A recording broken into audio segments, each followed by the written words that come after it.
Rambo पासून अगदी एंटरप्रेनरचा जो जर्नी आहे त्याच्यामधलं सगळ्यात महत्त्वाचं जे काही रोल असतो तो मला वाटतं जगदीश सरांचा आहे कुठल्याही याच्यामध्ये. तर बेसिकली लास्ट टाइम पण असं सेम सर्टिफिकेट घेताना जे काही स्टेटमेंट दिलं होतं त्याच्यामध्ये काही गोष्टी ॲड करेल.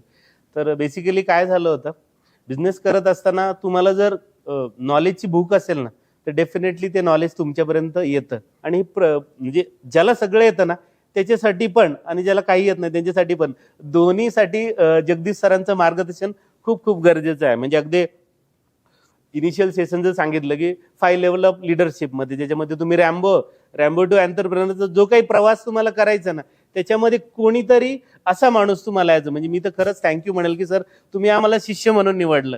गुरु निवडला जात नाही, शिष्य निवडले जातात. बघा, गुरु तुम्हाला आहे ना अक्षरशः तुमच्या नशिबाने लाभतात, पण शिष्य निवडण्याची जी काही कॅपेबिलिटी असते एखाद्या गुरुमध्ये लिटरली त्याला नशीब लागतं.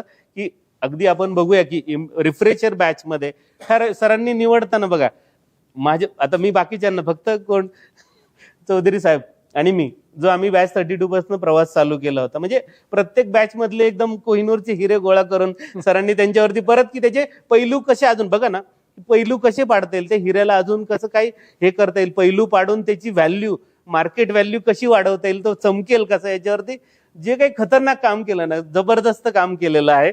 एकदा तुम्हाला जर प्रॉपर गायडन्स असेल ना, करोड डझंट मॅटर. मी तर म्हणतो तुमचं जे विजन आणि गोल्स आहे ना ते फक्त मॅटर ठेवा, बाकी सगळ्या गोष्टी बाय डिफॉल्ट होत असतात. बाकी काही मला वाटतं काही चॅलेंज कोणाला काही येणार नाही, सगळे कोहिनूरचे आहेत. Thank you sir. थँक्यू आणि तुमच्या IPO ला खूप खूप शुभेच्छा. Thank you sir.